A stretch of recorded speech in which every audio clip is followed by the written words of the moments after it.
Hi friend, आप सब कैसे हैं। मैं सलन कुमार राजपूत यूनिक ज्ञान अकेडमी में आपका हार्दिक स्वागत करता हूं। और आज हम लोग क्लास 12th फिजिक्स सेकंड में जो है चर्चा कर रहे थे संधि डायोड और अर्धचालक के बारे में। और ये संधि डायोड अर्धचालक का पार्ट नंबर 5 है। इसमें हम जो है कल के सेशन में हमने चर्चा कर ली थी कि ये संधि डायोड जो है अर्ध तरंग दृष्टकारी के रूप में कैसे कार्य करता है तथा पूर्ण तरंग दृष्टकारी के रूप में किस प्रकार कार्य करता है, ये हम लोग चर्चा कर चुके थे। और इसमें आज हम चर्चा करेंगे, जैसे कह सकते हैं चर्चा आज हम लोग करने वाले हैं एलईडी की बात करें, जैसे प्रकाश उत्सर्जक डायोड एलईडी। आज हम लोग चर्चा करेंगे एलईडी की चर्चा करेंगे और एलईडी के बारे में फिर बाद में सौर सेल की जो चर्चा करेंगे। तो सबसे पहले आज हम लोग समझेंगे एलईडी क्या है। LED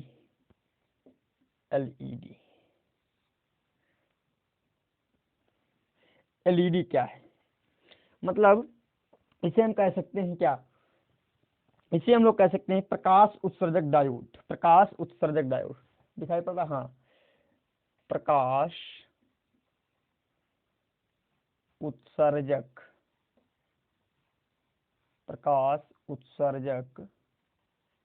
diode. प्रकाश उत्सर्जक डायोड मतलब लाइट इमिटिंग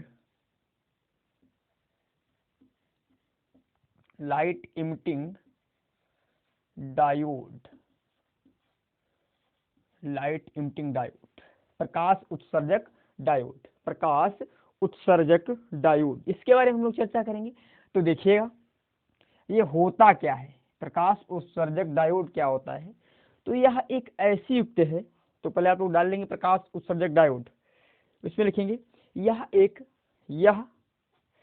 ऐसी युक्ति है जो वायसिंग बैटरी की विद्युतीय ऊर्जा को प्रकाश ऊर्जा में परिवर्तित करती है। यह एक ऐसी युक्ति है जो वायसिंग बैटरी की विद्युतीय ऊर्जा को प्रकाश ऊर्जा में कन्वर्ट करती है, कहें तो परिवर्तित करती है। इसका पूरा नाम लाइट इमिटिंग डायोड, इसे हम शॉर्ट नेम जानते हैं एलईडी। इसका शॉर्ट नेम जिसके अनुसार क्या हो जाएगा, एलईडी। ठीक है, आप लोग लिखना चाहेंगे एलईडी का फुल नेम, एलईडी का पूरा नाम तो हो जाएगा light emitting diode. Light emitting diode ये होता है इसका पूरा नाम। अब इसमें हम लोग पहले रचना समझेंगे। भाई एक ऐसी युक्ति जो विद्युत ऊर्जा को प्रकाश ऊर्जा में परिवर्तित करती है, क्या कहलाती है, वो कहलाती है भैया एलईडी, यानी प्रकाश उत्सर्जक डायोड कहलाती है। इसके बारे में हम लोग चर्चा करेंगे और ये कैसे करती है ये चीज आप सीखेंगे। हम लोग देखेंगे भाई कैसे विद्युतीय ऊर्जा को जो है प्रकाश ऊर्जा में परिवर्तित करती है, ये चीज इससे हम सीखेंगे। तो चलिए इससे पहले समझ लेते हैं इसका प्रतीक की बात करें, रचना पहले डालेंगे आप लोग हेडिंग रचना, और बहुत इंपॉर्टेंट है भाई रचना। ये होता क्या है, एक पीएन संधि होती है, इसमें एक पीएन संधि होती है। इस प्रकार से आपकी पीएन संधि है, मान लिया हमने। अरे हम लोग ऐसे नहीं, इसे ऐसे दिखा देते हैं। ये जो है हमारी पीएन संधि है।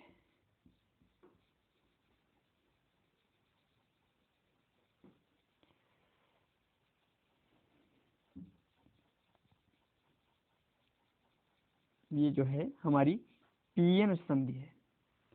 जब ये हमारी पीएन, इसमें ये आपका पी क्षेत्र होता है और ये जो हम बनाएंगे परत जैसी, ये जो परत जैसी आपकी बन रही है ये होता है एन क्षेत्र। ये क्या होता है भैया, एन क्षेत्र होता है। ये आपका होता है एन क्षेत्र।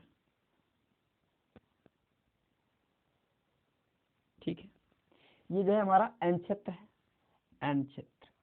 और हम क्या करते हैं, इसे एक बाह्य बैटरी से एक जो बाह्य बैटरी से अग्रदिशिक स्थिति में जोड़ देते हैं। और यहाँ पर हम प्रतिरोध एक लगाएंगे, प्रतिरोध के साथ जोड़ते हैं। ये प्रतिरोध क्यों लगाते हैं अभी आपको बताएंगे। बस ये भैया ऋण है और ये धन है। ये अग्रदिशिक स्थिति में जो हमने क्या किया है, जोड़ दिया है। जब अग्रदिशिक स्थिति में जोड़ दिया और इस पे हम डाल देते हैं प्रकाश।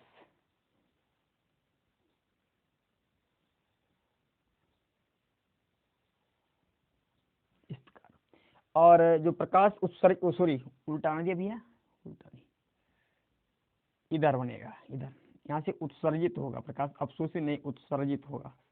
प्रकाश क्या होगा, अवशोषित नहीं उत्सर्जित होगा। तो रचना इस प्रकार आप फिगर बनाएंगे, प्रतीक है कहें तो इसका, ये प्रतीक है हम लोग कह सकते हैं, प्रतीक।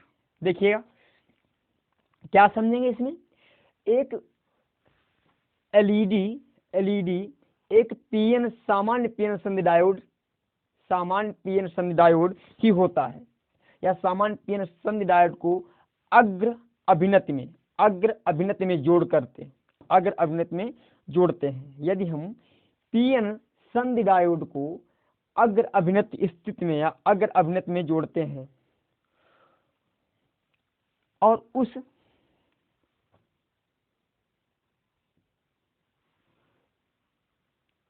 पूर्ण परिपथ में या उस परिपथ में एक प्रतिरोध हम लगा देते हैं श्रेणी क्रम में, एक प्रतिरोध हम श्रेणी क्रम में लगा देते हैं। भैया देखिए ये आपकी जो पीएन संधि है और इसमें हमने एक प्रतिरोध लगा दिया है। अब क्या होता है, जैसे इसमें धारा प्रवाह होता है, जैसे क्या होता है भैया, धारा प्रवाह होता है, और जैसे जब धारा प्रवाह होता है तो भैया कोटर क्या कर, इधर भैया इस प्रकार विद्युत क्षेत्र होता है। अब हमने आपको बताया है इस प्रकार जो है ये फार्मूला देखिएगा, यहाँ से ये पी क्षेत्र है और ये एन क्षेत्र, ये वाला पॉजिटिव हो गया, वाला निगेटिव हो गया। कोटर भैया इधर चलना स्टार्ट करेंगे, इलेक्ट्रॉन इधर आना स्टार्ट करेंगे, कोटर इधर चलना स्टार्ट करेंगे, इलेक्ट्रॉन क्या भैया इस स्थिति में ऐसे चलने स्टार्ट करते हैं। और भैया जब एक ऐसी से जो संयोग कर लेते हैं, जब भाई बराबर गति करते रहते हैं और एक ऐसी स्थिति आती है कि भैया जब ये बराबर चलते रहते हैं और एक जब ऐसी स्थिति आ जाती है तब क्या होता है, स्थिति में इसमें इलेक्ट्रॉन सब कोटर भैया इधर कोटर और इलेक्ट्रॉन संयोग करते हैं, यानी ये चलते रहते हैं बराबर। जब ये बराबर चलते रहते हैं, जब ये क्या करते हैं भैया बराबर गति करते हैं, तो इनके कारण अल्पसंख्यक आवेश वाहक बढ़ जाते हैं। जितने होने चाहिए थे उससे कहीं अल्पसंख्यक आवेश वाहक ज्यादा हो जाते हैं, उससे अल्पसंख्यक आवेश कहीं और अधिक हो जाते हैं। जब अल्पसंख्यक आवेश वाहक उससे अधिक हो जाते हैं, जब अल्पसंख्यक आवेश वाहक क्या होता है उससे अधिक हो जाते हैं, तो वो क्या करते हैं, अपने स्थायित्व को बनाए रखने के लिए, अपने साम्यावस्था को बनाए रखने के लिए बहुसंख्यक आवेश वाहकों से क्या करते हैं भैया, संयोजन करते हैं। जब वो बहुसंख्यक आवेश वाहकों से क्या करेंगे, संयोजन करेंगे, और जैसे संयोजन करते हैं तो उस स्थिति में भैया कुछ ऊर्जा मुक्त होती है, और वही कार्य करती है, या वही जो ऊर्जा मुक्त होती है वही विद्युत चुम्बकीय किरणों के रूप में निकलती है, विद्युत चुम्बकीय तरंगों के रूप में निकलती है। यानी हम ये कह सकते हैं वही ऊर्जा प्रकाश ऊर्जा के रूप में निकलती है, परंतु वो जो विकिरण होते हैं कुछ दृश्य क्षेत्र में होते हैं, कुछ अदृश्य क्षेत्र में होते हैं, कुछ दृश्य क्षेत्र में होंगे और कुछ क्या होते हैं भैया अदृश्य क्षेत्र में होते हैं। देखिएगा हम लोग कैसे समझेंगे, आप लोग रचना डालेंगे, हीटिंग रचना में लिखेंगे बैटरी के धन टर्मिनल को, रचना पहले डाल दीजिएगा, पीएन संधि डायोड के पी क्षेत्र को, रचना में लिखेंगे पीएन संधि डायोड के पी क्षेत्र को बैटरी के धन सिरे से तथा ऋण जो एन क्षेत्र को बैटरी के ऋण सिरे से जोड़ देते हैं। इस स्थिति में हमारा पीएन संधि डायोड अग्रदिशिक स्थिति में होता है। इस स्थिति में यानी इस समय हमारा पीएन संधि डायोड कैसे स्थिति में होगा, अग्रदिशिक स्थिति में होता है। जब ये हमारा अग्रदिशिक स्थिति में होता है और इससे हम क्या करते हैं, इसी पीएन संधि डायोड से एक हम श्रेणी क्रम में एक प्रतिरोध जोड़ देते हैं। श्रेणी क्रम में क्या करते हैं भैया, एक प्रतिरोध जोड़ देते हैं, इतना आप लिखेंगे, तथा श्रेणी क्रम में एक प्रतिरोध जोड़ देते हैं जो कि धारा की प्रवाह जो है धारा प्रवाह में सीमक का कार्य करता है। धारा प्रवाह में सीमक कहें तो सीमक आप लोग ये कह सकते हो कि जितनी हमें धारा चाहिए होती है उतनी धारा लेगा, उससे ज्यादा धारा का प्रवाह नहीं होने देगा, मतलब धारा को नियत रखने का कार्य करता है। अब यहाँ पर ये चीज हम जो है हमने मिला ली है। अब देखिएगा आगे समझेंगे हम लोग, ये आपको रचना में लिखना है, रचना लिख लेंगे। एक बार मैं फिर बता रहा हूं, पीएन संधि डायोड के पी क्षेत्र को बाह्य बैटरी के धन सिरे से तथा एन क्षेत्र को बाह्य बैटरी के ऋण सिरे से जोड़ते हैं। इस स्थिति में बाह्य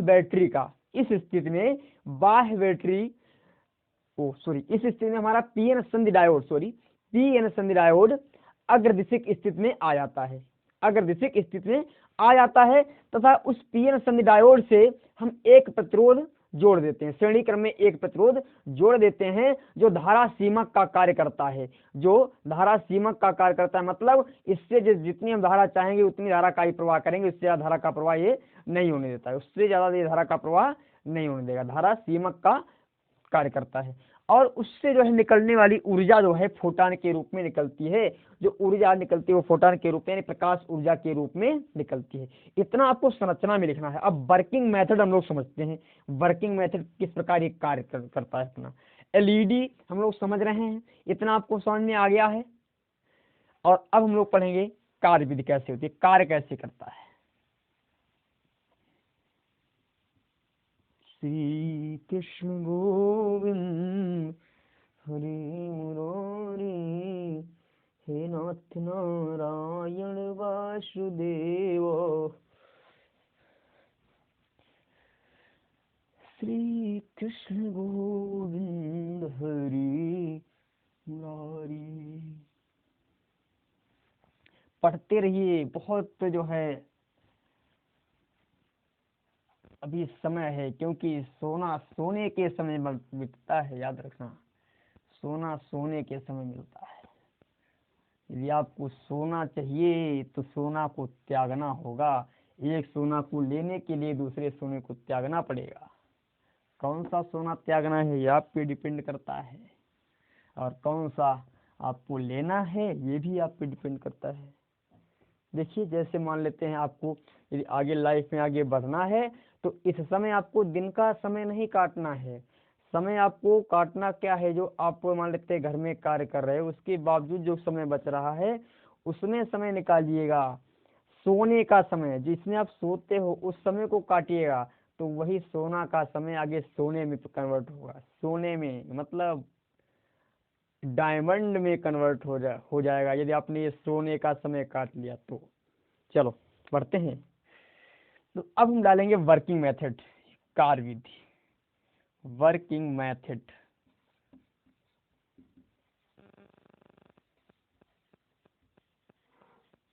वर्किंग मेथड। अब देखिए हम लोग ये कार्य कैसे, भाई किस प्रकार ये ऊर्जा मान लेते हैं विद्युत प्रकाश कैसे, मतलब विद्युत ऊर्जा को प्रकाश ऊर्जा में कैसे कन्वर्ट करता है, इसे हम लोग समझें। बहुत सिंपल सी चीज है, देखिएगा एक चित्र के थ्रू हम लोग समझेंगे।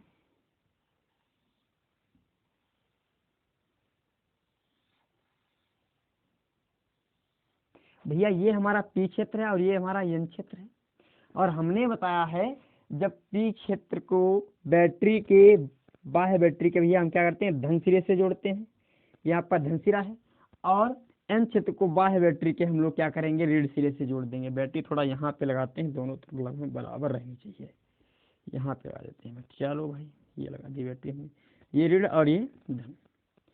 अब इधर देखो, इसमें उपस्थित होते हैं कोटर, इसमें क्या होते हैं भैया कोटर उपस्थित होते हैं, और जबकि इसमें भैया उपस्थित होते हैं इलेक्ट्रॉन। इसमें क्या उपस्थित होते हैं, इलेक्ट्रॉन उपस्थित होते हैं। समझते रहिए।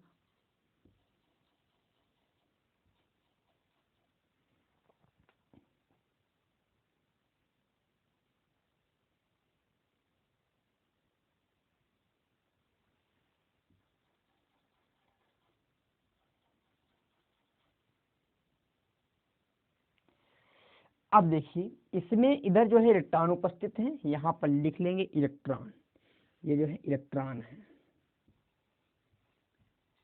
इलेक्ट्रॉन है। और ये जो हमारे भैया हैं इधर है कोटर, इधर हमारे देखिए कोटर है। अब थोड़ा दिमाग से समझिएगा, कॉन्सेप्ट बिल्कुल क्लियर होने वाला है। देखिए कैसे ऊर्जा उत्सर्जित होती है भैया। इस स्थिति में ये अग्रदिशा की स्थिति में है भाई, पी क्षेत्र से बैटरी का धन सिरा जुड़ा है और एन क्षेत्र से बैटरी का ऋण सिरा जुड़ा है। मतलब हम ये कह सकते हैं हमारा डायोड जो हमारी बैटरी जुड़ी हुई है अग्र अभिनत में जुड़ी है, अग्र अभिनत की स्थिति में जुड़ी हुई है। अब यह समझेंगे, इधर देखिएगा भैया, अगर अभिनत की स्थिति में तो वैद्युत क्षेत्र की दिशा ये हो जाएगी, वैद्युत क्षेत्र की दिशा ये होगी। अब देखिएगा यहाँ पर क्या होगे, कोटर जो चलते हैं वैद्युत क्षेत्र की दिशा में चलेंगे। कोटर भैया चलना इधर प्रारंभ करेंगे, कोटर चलना इधर प्रारंभ कर देंगे, ये सभी कोटर क्या करेंगे भैया इधर चलना प्रारंभ कर देंगे। जब इधर प्रारंभ करेंगे तो भैया इलेक्ट्रॉन हमेशा वैद्युत क्षेत्र की विपरीत दिशा में चलते हैं। इलेक्ट्रॉन क्या करते हैं, वैद्युत क्षेत्र की विपरीत दिशा में चलते हैं।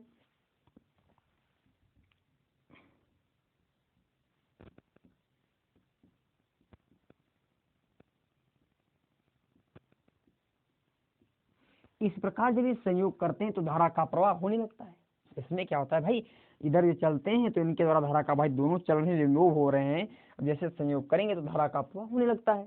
परंतु अब बात आती है कि इससे ऊर्जा कैसे निकलती है, प्रकाश कैसे निकलता है, प्रकाश उत्सर्जित कैसे होता है, क्या कारण होता है इसका। भैया जब हम क्या करते हैं अग्रदिशा की स्थिति में जोड़ते हैं तो ये क्रियाकलाप चलता रहता है, क्रियाकलाप चलता है तो भैया ये इलेक्ट्रॉन तोड़ते हैं, इधर उधर जो है गति करते हैं। जब ये गति करते हैं तो भैया अल्पसंख्यक, क्योंकि भाई बंद टूटेंगे, ये बराबर गति करेंगे, इनको ऊर्जा ज्यादा मिल रही है, ऊर्जा क्या ज्यादा मिल रही है। जब ये भगेंगे दौड़ेंगे तो भैया गति करेंगे और गति करने के साथ साथ ये संयोग करेंगे, भाई कुछ तो संयोग भी कर जाएंगे। जब ये संयोग कर जाएंगे तो और कुछ संयोग करेंगे, कुछ एक कार्य और भी कर सकते हैं। जैसे संयोग बंद टूटेगा तो भैया कुछ अल्पसंख्यक इलेक्ट्रॉन भी उपस्थित होंगे। भैया जैसे दौड़ रहे हैं और भैया इनके चलने से ही, इनके बहुसंख्यक आवेश वाहकों के चलने से ही अल्पसंख्यक इलेक्ट्रॉन, अल्पसंख्यक आवेश वाहकों का निर्माण होता है। बहुसंख्यक आवेश वाहकों के चलने से तो अल्पसंख्यक वाहकों का निर्माण होता है। भैया जब ये गति करेंगे तो अल्पसंख्यक आवेश वाहक भी क्या होंगे, उत्पन्न होंगे। जब अल्पसंख्यक वाहक आवेश भी उत्पन्न होंगे, अब इस स्थिति में क्या होगा, अल्पसंख्यक आवेश एक क्षण ऐसा आया तो बहुत ज्यादा उपस्थित हो जाएंगे, मतलब ये धीरे धीरे बहुत ज्यादा उपस्थित हो जाएंगे, ऐसे से आ जाएंगे अल्पसंख्यक आवेश वाहक। जब ये इतनी ज्यादा आ गए कि भैया देखा जाए तो साम्य अवस्था से कहीं अधिक हो गए, जितने होने चाहिए थे उससे इनकी संख्या कहीं क्या हुई, अधिक हो गई। जब उससे इनकी संख्या अधिक हो गई, उस स्थिति में ये क्या करते हैं, ये कहते हैं भाई अपने स्थायित्व को बनाए भी रखना, इसमें भाई रहना है तो स्थायित्व बनाए रखना है। तो ये क्या करते हैं भैया, तो कोटर भी उपस्थित होते हैं कुछ, और कुछ इलेक्ट्रॉन भी उत्पन्न होते हैं। भाई अल्पसंख्यक आवेश वाहकों में कुछ कोटर होते हैं और कुछ इलेक्ट्रॉन होते हैं। जब ये कोटर और इलेक्ट्रॉन होते हैं, अब इनकी संख्या हो गई है ज्यादा, मतलब ये साम्यावस्था से कहीं अधिक हो गए हैं। जब ये साम्यावस्था से अधिक हो गए हैं तो ये क्या करते हैं, अपने स्थायित्व को, अपनी साम्यावस्था को बनाए रखने के लिए, ये अपनी साम्यावस्था को बनाए रखने के लिए बहुसंख्यक आवेश वाहकों से कर लेते हैं संयोग। बहुसंख्यक आवेश वाहकों से क्या करते हैं भैया, संयोग करते हैं। कोटर कर लेते हैं इलेक्ट्रॉन से, इलेक्ट्रॉन कर लेते हैं कोटरों से। जब ये इलेक्ट्रॉन मान लेते हैं, ये इलेक्ट्रॉन थे और उधर मान लेते हैं ये छोटे छोटे कोटर थे, अब इन दोनों ने ये कोटर मान लेते हैं इन वाले इलेक्ट्रॉन के साथ मिल गए, इन्होंने संयोग कर लिया। और भैया ये इलेक्ट्रॉन मान लेते हैं इसके साथ मिल गए, संयोग कर लिया। जब ये दोनों संयोग करते हैं तो कुछ ऊर्जा उत्पन्न होती है, उत्सर्जित होती है। जैसे ये दोनों जुड़ते हैं तो कुछ ऊर्जा क्या होती है, उत्सर्जित होती है। जब ऊर्जा उत्सर्जित होती है, वही ऊर्जा विद्युत चुम्बकीय तरंग के रूप में क्या होती है भैया, इस प्रकार बाहर निकलती है, इस प्रकार बाहर निकलती है विद्युत चुम्बकीय तरंग के रूप में। और हम लोग जानते हैं विद्युत चुम्बकीय तरंग है क्या, है भैया ये प्रकाश। विद्युत चुम्बकीय तरंग क्या है, प्रकाश, मतलब एक फोटान कण ही तो है भाई, एक फोटान कण ही तो है विद्युत चुम्बकीय तरंगों में। जब ये उत्सर्जित होता है तो प्रकाश के रूप में निकलता है। परंतु बात यह है कि भैया यहाँ पर मान लेते हैं ऊर्जा जो है आपस में सहयोग किया, ऊर्जा उत्पन्न हुई, और ऊर्जा विद्युत चुम्बकीय विकिरण के रूप में होती है, और हम विद्युत चुम्बकीय विकिरण को ही कहते हैं फोटान कण। भाई प्रकाश को ही कहते हैं फोटान कण, कहते हैं ना। अब भैया ये जो फोटान कण ही भैया, ऐसा तो है नहीं कि सभी फोटान कण भैया छोड़ के निकल जाएं, ऐसा नहीं हो सकता है भाई। कुछ फोटान कण होता है भाई, विद्युत चुम्बकीय तरंग या फोटान कण कह सकते हैं। जब यहाँ पर फोटान कण को आप लोग समझ रहे हैं, विद्युत चुम्बकीय तरंग या फोटान कण, मतलब तरंग विद्युत चुम्बकीय तरंग भी कह सकते हैं, या उसे कह सकते हैं फोटान कण। ये आपको जो है वीडियो में अपलोड कर दी है, इसकी भी पढ़िए, उसमें देखिएगा क्या नाम, प्रकाश वैद्युत प्रभाव में देखिएगा, उसमें सब चीजें हमने आपको बताई है, विधिवत रूप से बताई है। अब देखिएगा, जब इसमें हम क्या करेंगे, तो फोटान कण उपस्थित होगा। अब वो फोटान कण मान लेते हैं, सभी फोटान कण निकलेंगे नहीं, सभी फोटान कण नहीं निकल सकते हैं। कौन से फोटान कण निकलेंगे भाई, कौन से फोटान कण निकलेंगे भैया? देखने में आया, मान लेते हैं यहाँ पर इन्होंने क्रिया की, और ये मान लेते हैं 1.2 इलेक्ट्रॉन वोल्ट ऊर्जा जो है प्राप्त हुई। कितनी? 1.2 इलेक्ट्रॉन वोल्ट ऊर्जा प्राप्त हुई। तो ये भैया नहीं निकलेंगे, ये क्या है, नहीं निकलेंगे। इनके लिए ऊर्जा कितनी होनी चाहिए, आपको ये भी बता देते हैं भैया। मान लेते हैं सिलिकॉन का कोई बना हुआ है, यदि कोई ये डायोड जो है सिलिकॉन का बना हुआ है, तो सिलिकॉन के लिए इसकी ऊर्जा लगभग में, ऊर्जा तो 1.2 ही होता है, मतलब इस पदार्थ की जो है संधि, जो प्राचीर विभव आता है 1.2 वोल्ट आता है, तो इसके द्वारा नहीं उत्सर्जित होगा, प्रकाश नहीं निकलेगा। तो प्रकाश के लिए हम लोग क्या करते हैं भैया, प्रकाश उत्सर्जन के लिए फोटान की ऊर्जा, हमारी बात को समझिएगा, थोड़ा बाउंस नहीं होना चाहिए। हमने बताया फोटान की ऊर्जा कितनी होनी चाहिए, फोटान की ऊर्जा होनी चाहिए, न्यूनतम होनी चाहिए 1.8 इलेक्ट्रॉन वोल्ट। यदि कोई फोटान उत्सर्जित हुआ है, कब? जब जो है अल्पसंख्यक आवेश वाहकों ने बहुसंख्यक आवेश वाहकों से की है अनुक्रिया। जब बहुसंख्यक आवेश वाहकों से अनुक्रिया की है तो कुछ ऊर्जा प्राप्त हुई है, और ऊर्जा प्राप्त हुई किसके? विद्युत चुम्बकीय तरंग के रूप में या विद्युत चुम्बकीय किरणों के रूप में कहें तो फोटान कण के रूप में प्राप्त हुई है। जब ये फोटान कण के रूप में प्राप्त हुई है, ये ऊर्जा फोटान कण के रूप में प्राप्त हुई है, इसका मतलब हम ये कह सकते हैं, इसका मतलब हम ये कह सकते हैं कि भैया फोटान कण निकल जाएंगे बाहर, वही फोटान ऊर्जा के रूप में निकलते हैं। बिल्कुल सही बात सोचे हो कि फोटान कण तो निकलते हैं, परंतु सभी फोटान कण नहीं निकलेंगे, सभी फोटान कण निकलेंगे नहीं, और निकलेंगे भी परंतु कुछ फोटान निकल भी जाएंगे परंतु दिखाई नहीं पड़ेंगे, मतलब वो प्रकाश का उत्सर्जन नहीं करेंगे, आपको दिखाई नहीं पड़ेंगे।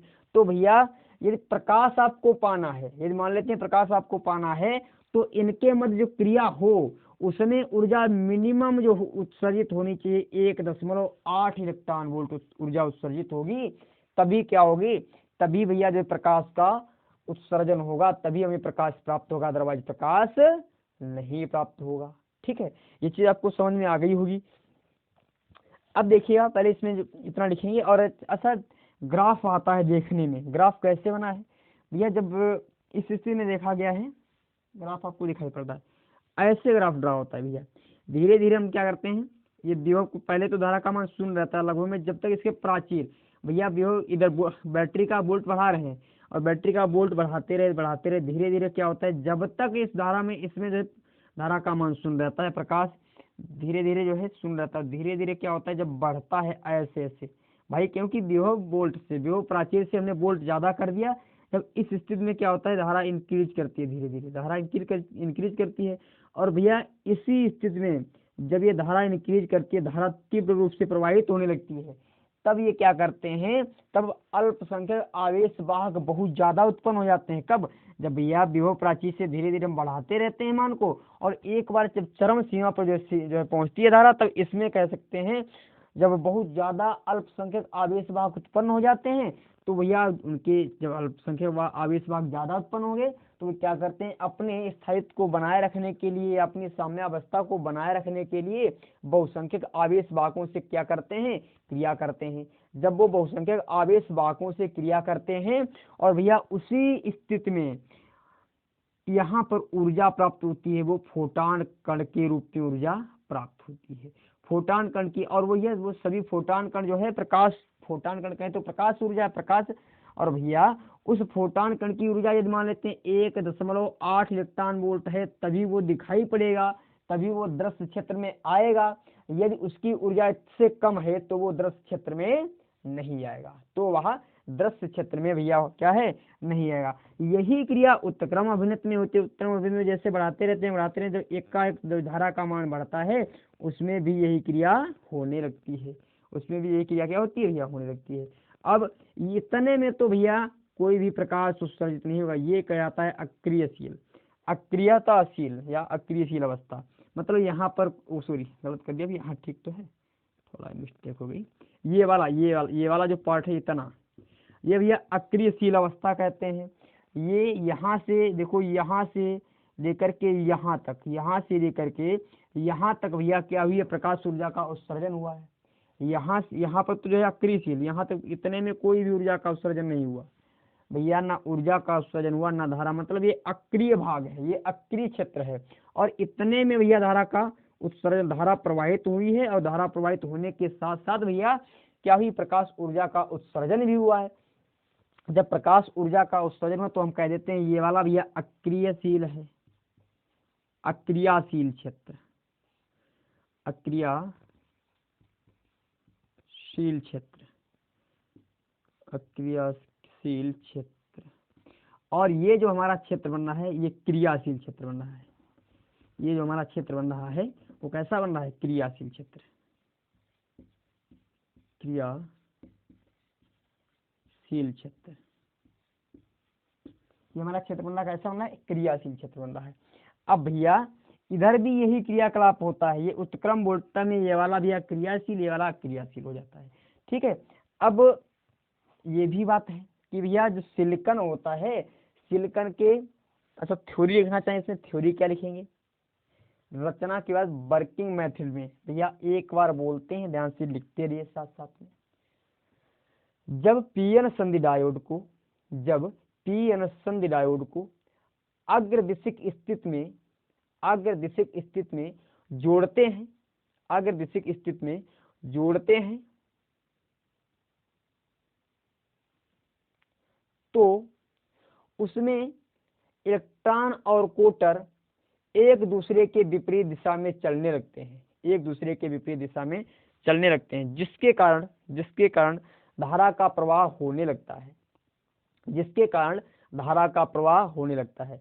यही बहुसंख्यक आवेशवाहक, यही बहुसंख्यक आवेशवाहकों के चलने से अल्पसंख्यक आवेशवाहक उत्पन्न होते रहते हैं, अल्पसंख्यक आवेशवाहक उत्पन्न होते रहते हैं। धीरे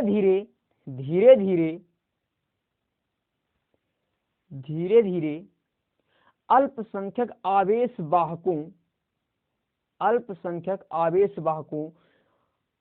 की साम्यावस्था अधिक हो जाती है, साम्यावस्था अधिक हो जाती है, तथा इस साम्यावस्था को बनाए रखने के लिए, इस साम्यावस्था को, इस संधि डायोड की साम्यावस्था को बनाए रखने के लिए कुछ इलेक्ट्रॉन, कुछ अल्पसंख्यक आवेशवाहक बहुसंख्यक आवेशवाहकों से संयोग करते हैं, बहुसंख्यक आवेशवाहकों से क्या करते हैं, क्रिया करते हैं। जब ये क्रिया करते हैं तो कुछ ऊर्जा मुक्त होती है, तो कुछ ऊर्जा मुक्त होती है, वही ऊर्जा विद्युत चुम्बकीय तरंगों के रूप में या फोटान कणों के रूप में उत्सर्जित होती है, यही ऊर्जा विद्युत चुम्बकीय तरंगों या फोटान कणों के रूप में उत्सर्जित होती है। इतना लिख गया भैया। अब नोट पॉइंट में लिखेंगे, नोट पॉइंट डालेंगे।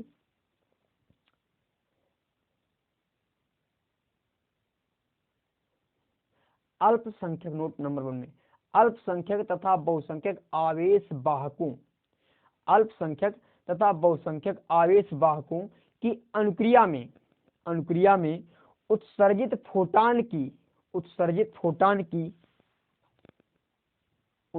फोटान की न्यूनतम ऊर्जा 1.8 इलेक्ट्रॉन वोल्ट होनी चाहिए, 1.8 8 इलेक्ट्रॉन वोल्ट होनी चाहिए, तब वह फोटान प्रकाश का उत्सर्जन करेगा, तब वह फोटान प्रकाश उत्सर्जन करेगा, प्रकाश उत्सर्जन करेगा।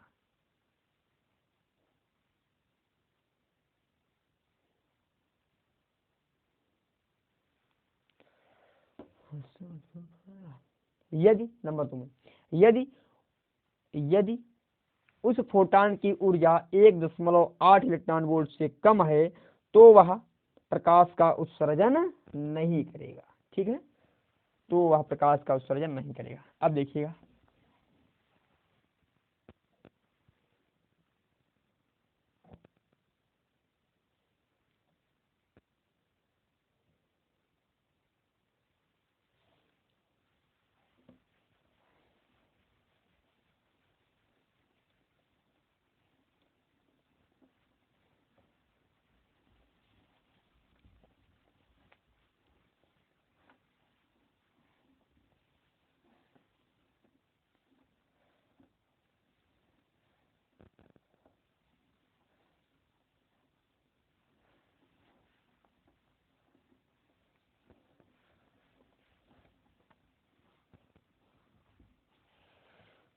चलो देखते हैं हम लोग आगे।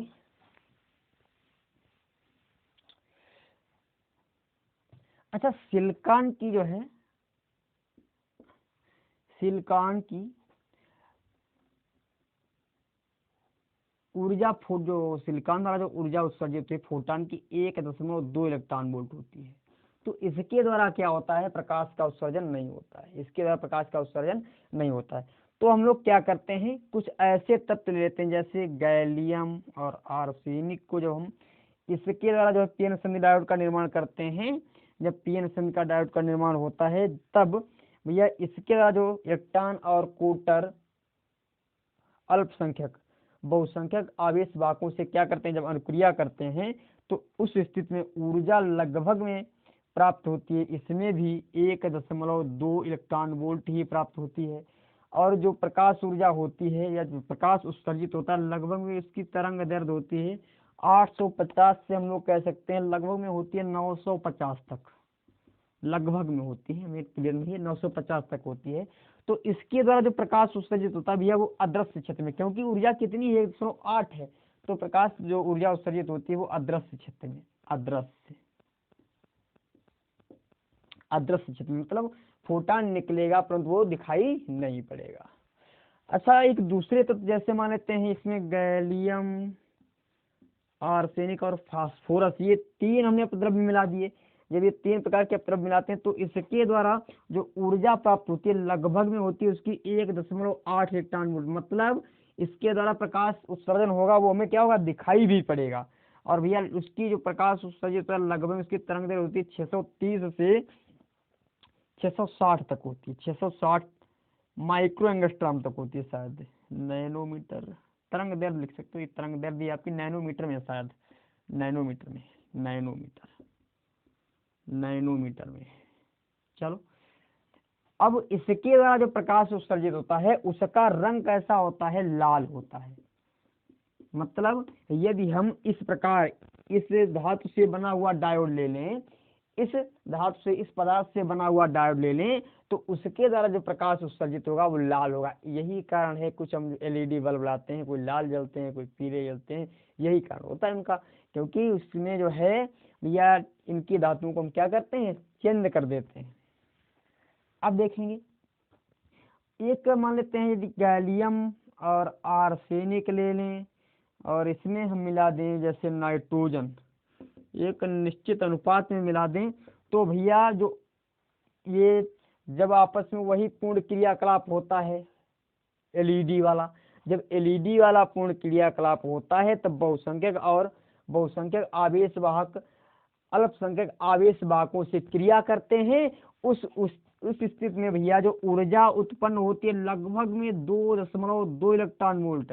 भैया जब 2.2 इलेक्ट्रॉन वोल्ट ऊर्जा जो उत्पन्न होती है और इसमें जो प्रकाश प्राप्त होता है पीले रंग का प्राप्त होता है, पीले रंग का प्राप्त होता है और उसकी तरंग दैर्ध्य लगभग में होती है 585 से 585 से 595 ऊर्जा अधिक प्राप्त होती है, क्योंकि भाई E बराबर होता है HV, और भैया E बराबर, और हम लोग लिखते हैं HC/λ, मतलब जितनी कम तरंग दैर्ध्य होगी उतनी क्या होगी, ऊर्जा ज़्यादा होगी। यहाँ पे तरंग दैर्ध्य ज़्यादा है तो ऊर्जा इसीलिए कम है।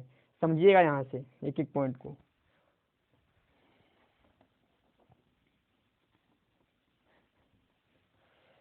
अच्छा, और हम ले लेते हैं, यदि हम क्या करें, गैलियम ले लें और इंडियम और एक और ले लेते हैं नाइट्रोजन, इनको हम मिलाते हैं तो भैया इसके द्वारा जो ऊर्जा प्राप्त होती है वो लगभग में 4 इलेक्ट्रॉन वोल्ट, और जो तरंग दैर्ध्य बनती है 450 नैनोमीटर में, और इसके द्वारा जो प्रकाश निकलता है वो कैसा निकलता है, श्वेत निकलता है, श्वेत। मतलब ये आप लोग ध्यान से बना लें इसको, टेबल को, बहुत इंपॉर्टेंट है। आ सकता है, आ सकता नहीं आएगा, टेबल बना लें। चलो, अच्छा, इसमें हम लोग और सीखेंगे कि फोटो डायोड का प्रयोग किसमें किसमें करते हैं भाई। अच्छा, एक भी और पहले एक चीज सीख लें, अधिकतर जो आप लोग देख रहे हो एलईडी का प्रयोग किया जा रहा है। पहले एक सूर्या बल्ब चलता था, अब तो उसका जो प्रयोग बिल्कुल ही नहीं करते हैं, अब तो ना के बराबर कर दिया भाई इसका प्रयोग। तो ये क्या होता है भाई, इसका कारण क्या है, इसका कारण क्या है? तो इसका मेन कारण ये है कि भैया पहले जो सूर्या बल्ब जलता था, बल्ब, वो क्या करता था, ज़्यादा ऊर्जा लेता था, और ज़्यादा ऊर्जा लेता था मतलब बहुत ज़्यादा खर्चा आता था, और वही 10-15 दिन हम लोग जलाते थे तो क्या होता, बेकार रहता था।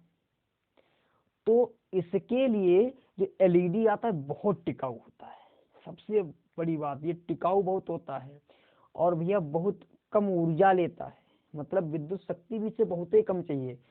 वो जो सूर्या बल्ब आता है वो कम से कम 100 वाट ऊर्जा लेगा, 100 वाट। परंतु ये हमने ऐसी सी लाइटें देखी, बहुत बड़ी बड़ी लाइटें होती हैं, परंतु देखने में कितनी शक्ति ले रही है, कोई 2 वाट ले रही है, कोई 7 वाट ले रही है, कोई 10 वाट ले रही है, बहुत कम शक्ति लेती है। मैं जिस कमरे में पढ़ा रहा हूँ इसमें 2 लाइटें लगा रखी है मैंने, बहुत बड़ी बड़ी, इतनी बड़ी बड़ी हैं, और भैया उनका जो चार्ज है, इनका जो टेम्परेचर, मतलब वो मैक्सिमम लेती हैं 13 से 14 वाट ऊर्जा, बस मैक्सिमम लेती है। और विद्युत रूप से इस तरीके से आपके सामने रोशनी ऐसी दे रही है, देखिएगा।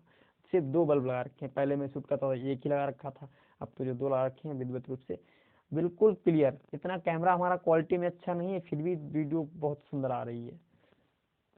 अब देखिएगा, अच्छा, हेडिंग आप लोग डालेंगे प्रकाश उत्सर्जक डायोड या एलईडी, एलईडी की परंपरागत लैंपों से तुलना, एलईडी की परंपरागत लैंपों से तुलना, एलईडी की परंपरागत लैंपों से तुलना डालेंगे, एलईडी की परंपरागत लैंपों से तुलना,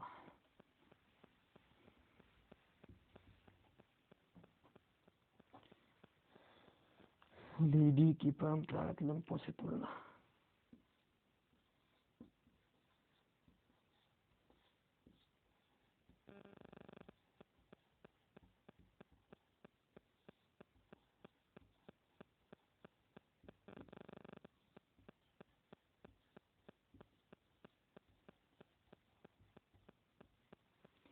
एलईडी की परंपरागत लैंपों से तुलना, ये आप लोग हेडिंग डालेंगे। तो इसमें पहला पॉइंट नोट करेंगे, एलईडी, एलईडी सामान्य लैंपों की तुलना में कई गुनी अच्छी है, कई गुनी अच्छी होती है।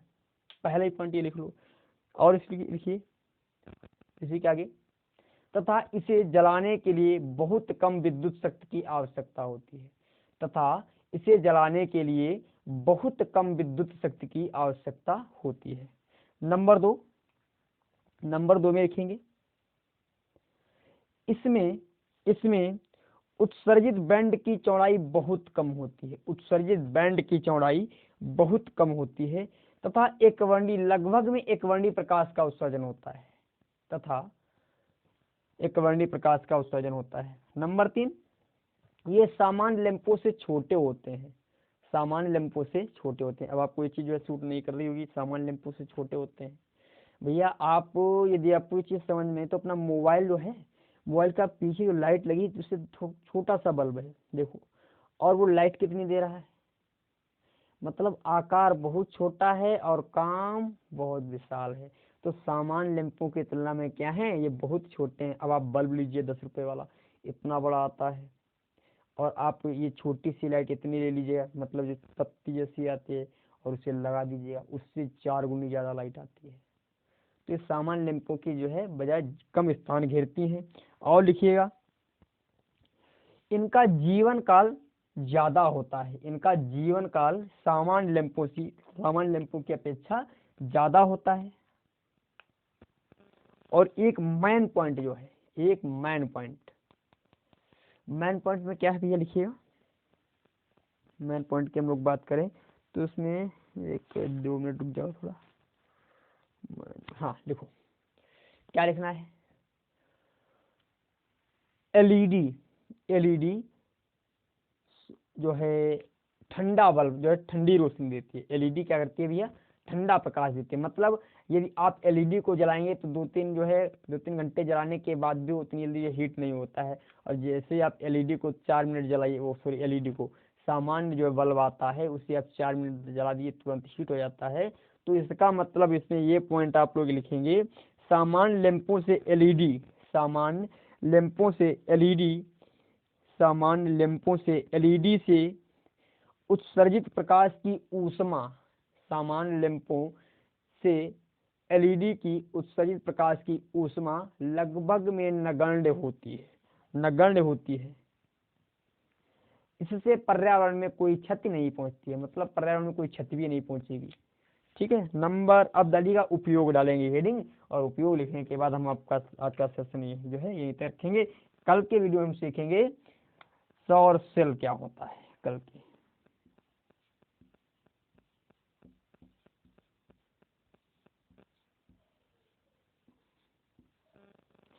उपयोग में लिखेंगे भैया, पहला उपयोग लिखेंगे बर्गलर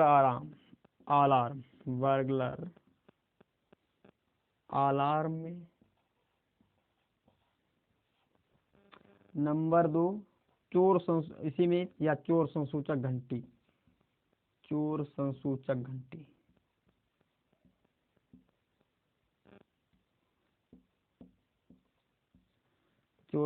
घंटी। और लिखिएगा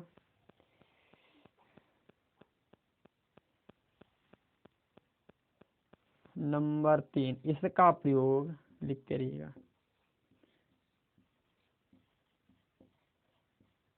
इसका प्रयोग प्रकाशीय कंप्यूटर,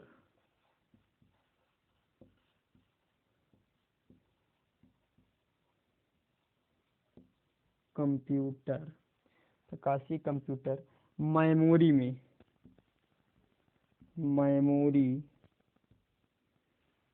सूचना संसूचन में, सूचना प्रवेश के लिए किया जाता है, सूचना प्रवेश के लिए, मेमोरी सूचना प्रवेश के लिए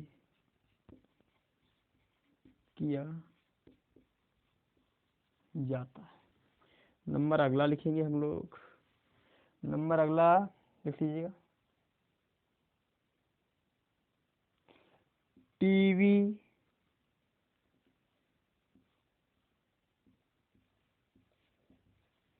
डीवीडी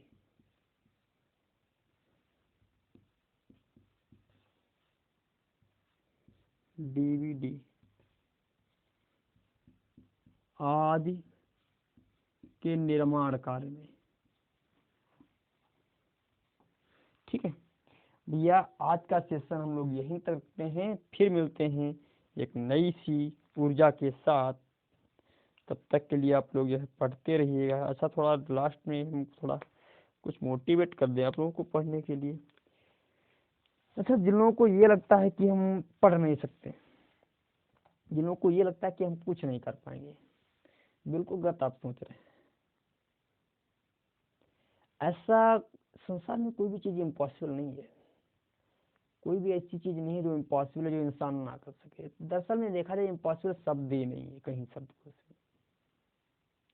क्योंकि आप एक बात बताओ, आप सूरदास को जानते हैं, और सूरदास को तो बहुत पीछे बहुत पुरानी बात होगी, आप थोड़ा फ्रंट में आ जाइएगा। रविंद्र जैन को आप सभी लोग जानते होंगे। रविंद्र जैन जो व्यक्ति है वो अंधा है, दृष्टिबाधित है, परंतु उसने देखिएगा संगीत क्षेत्र में कितना दबदबा मचा रखा है। संगीत क्षेत्र में दबदबा मचा रखा है उस व्यक्ति ने। क्यों? उसके अंदर लगन है, वो कर सकता है भाई। जब उसने सोच लिया कि मुझे करना है, अरे भाई आप उससे देखिए, इंद्रजीत शौकियत को देखिए, बंदे के अंदर टैलेंट है। कुछ कोई भी कार्य करो, आप पढ़ाई में हो, पढ़ाई को दिल से करिएगा। यदि आपके अंदर पढ़ाई में है, मान लेते हैं मन लग रहा है, तो दिल से करो, क्योंकि ऐसा कोई भी कार्य नहीं है भैया इस समय आपने पढ़ लिया तो वास्तविकता जिंदगी सुधर जाएगी, वास्तविकता जिंदगी सुधर जाएगी, रियलिटी। क्योंकि और हमेशा सोच भी पॉजिटिव होनी चाहिए। सोच हमेशा, कभी ये मत सोचो नेगेटिव, क्योंकि देखो पॉजिटिव और नेगेटिव की बात कर दें, जैसे नेगेटिव और पॉजिटिव की हम बात कर दें, तो जैसे ये ग्लास भरी हुई है मान लेते हैं,